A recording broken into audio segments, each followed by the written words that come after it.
So another thing that we've been kind of seeing since the whole COVID thing, maybe a little bit beforehand too, is the live streams. Things, different variations of live streams, pay to play, paywall. Tony, you saw something about a sound check as well. Yeah, so I got an interesting email from the band The Hold Steady. You guys familiar with them a little bit? Yep. Yes, Yeah. I'll tell you my connection with them after this. It's a cool connection. I am interested in that. I mean, it's not a connection. It's just, I guess it is a connection. Whatever. I get into them late. I listened to I think we mentioned it back on with Spose on episode 29. Spin Out on WCYY, which is our local radio alternative station. They would play indie stuff on Thursday nights, sometimes local, sometimes from all over the country. And Mark Curto was the DJ back then, and he played a new Hold Steady song at the time. And I was like, oh, I like that. And then I just kind of backtracked, found old stuff, got into them, and like listened to a bunch of stuff. They sent an email out today talking about a live stream they're doing over a weekend at the Brooklyn Bowl, I think. And it had a bunch of different ways you could participate. So you could spend $45, $50 and go to all three shows virtually. You could spend $15 and go to one, or they had a Friday night sound check / they called happy hour for $25 that you could go to that too. So it just begged the question for me.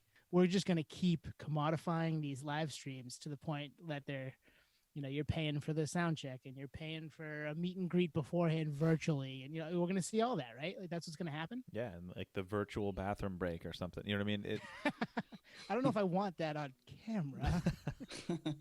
No, I think it's creative. That's, I guess my issue, and it's not an issue because I think it's a cool thing they're doing it, but like that's what it would cost to see them live.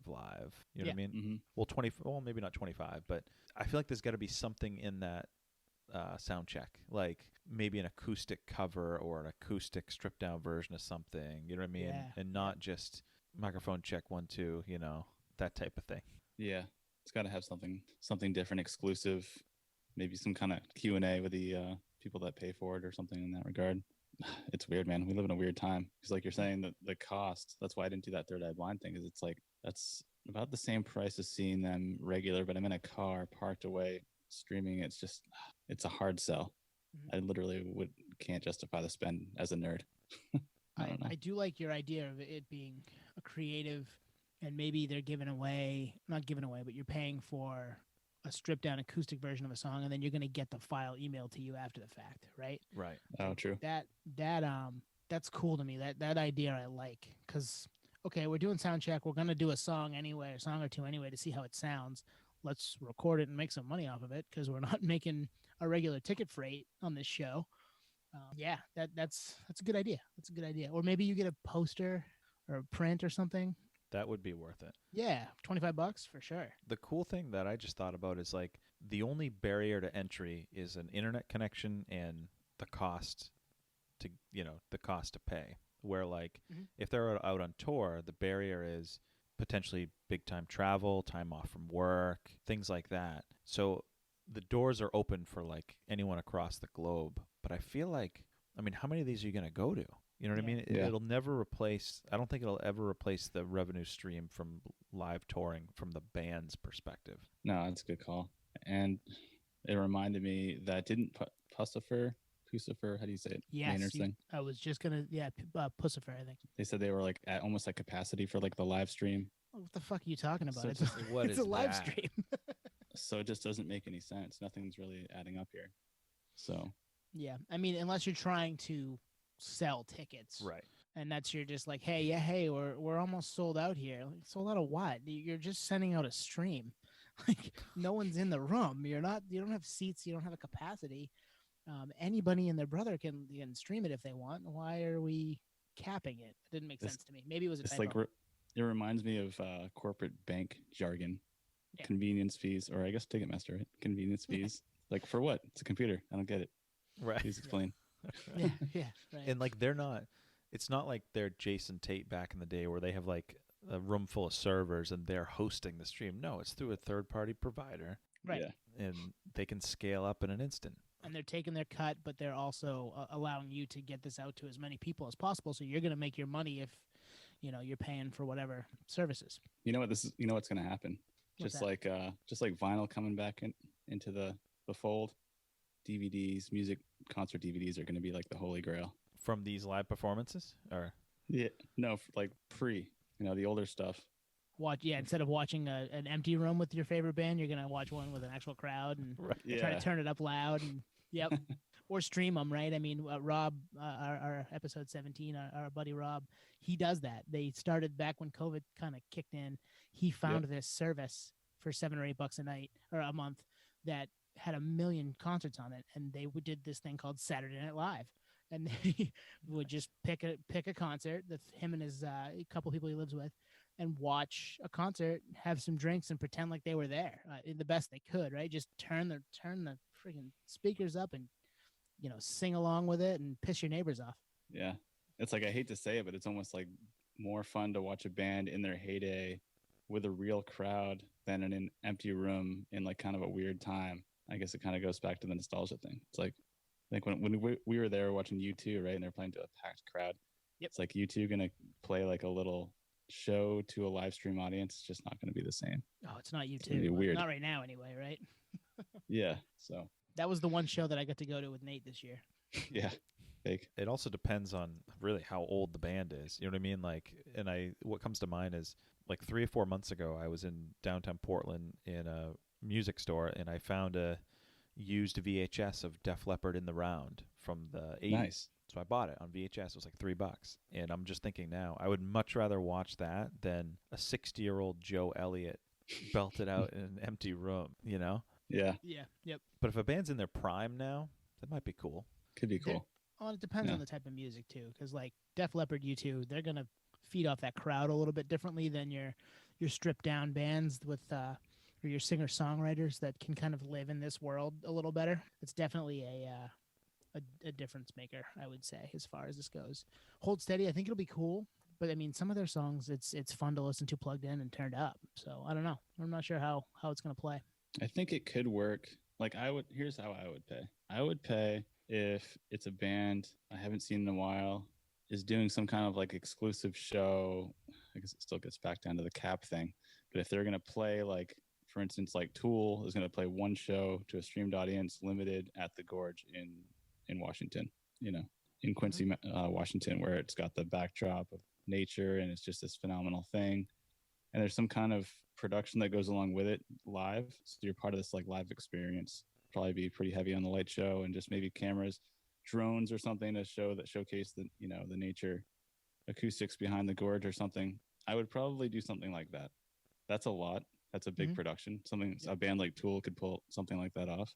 But, anything else other than that, I'm just going to resort back to YouTube or these old DVDs and stuff, I think. I mean, unless it's, like you mentioned, those posters or like, swag items, stuff like that, kind of dangles the carrot a little bit more. But other than that, I'm just not sold on any of this stuff right now. I did check out Frank Turner a couple months ago. Yeah. The day after my wedding. We got home and I was like, hey, it'd be kind of fun to watch a show, just relax at home. And, we can't really do much else. We just had a big weekend. So it was good. I enjoyed it. But at the same time, I was like, it isn't the same. Like, you just want more. You want to be there. You want to feel it. You want to hear it. You want to see other people. It's definitely different. And it's a one-time thing. I mean, are you going to do that again for Frank Turner for $15? Probably not. Yeah, probably not. But there are other bands that I'm like, yeah, maybe I would do that. And I haven't yet. That's the only one I've paid for. I've watched some other free ones. I know early on, Stephen Jenkins of Third Eye Blind was doing some stuff at home with Chris Reed, but just free Instagram live stuff for like 40 minutes. And that was fun. But that's not viable, sustainable for them. They can't be a band giving stuff away on Instagram Live. Oh, so my connection with the Hold Steady, and that's a weird word to use, but the Hold Steady is the only band I ever saw at CBGB's in New York. Oh, wow. It was, most people don't know this, but there's a CBGB's upstairs, or there was a CBGB's upstairs and a CBGB's downstairs. Upstairs is the well-known iconic venue, and then downstairs is like a dingy basement. It was during either 2005, 2006, during the CMJ Fest, the College Music, I think it's College Music Journal. Nice. Hold Steady upstairs, and then Sense My Man, Revelation Band was downstairs. Was it nice? Good? At the same time, basically. Did you go to both, like toggle? I did. And in fact, I spent most of the time downstairs. Mm-hmm. but it was cool. Yeah, Hold Steady's cool. I don't like them $50 enough, but That's 3 nights though. I mean, if you're a huge fan, you pay for the whole bundle, I guess, right? Yep. Part of me, like, it's like, do I just pay for it to help the bands out that I like? Then you're picking and choosing who you want to give money to, right? But we do that now. We would do that if we weren't in quarantine, without live venues. We would do that. They're coming. All right, I'll go see them. I'll pay my hard-earned money to go check out whoever. Yeah. The whole thing is it's nice that there's something, but at the same time, it's not what we want. It's not a care for that itch. Yeah, a little Linkin Park thing there. I was thinking about it too just now. Like the only way it's gonna be something exciting is it goes back into this futuristic AI thing where you're paying for a seat. It is a cap because you're seeing all your other virtual people in this venue, with the Oculus or whatever, watching the show in a rented out Roseland Ballroom or something, and it's back to normal in a not normal setting, obviously, because it's all virtual. But that's probably where it's going to go. That might be another prediction, another hot take. Twan, what show was it Lettuce that we watched over the Oculus? It was like a year ago, almost band. a year ago. Yeah. And I was like, shit. I'm like sitting in the virtual crowd, and I look down and I see, Twan. I'm like, oh, hey, I'm gonna go. And then there's an open seat next to me, and you can move your seat. So I move my seat, and I turn to my right. I'm like, hey, Twan. And you're like, whoa, what's up? And it was just like we were there. Whoa.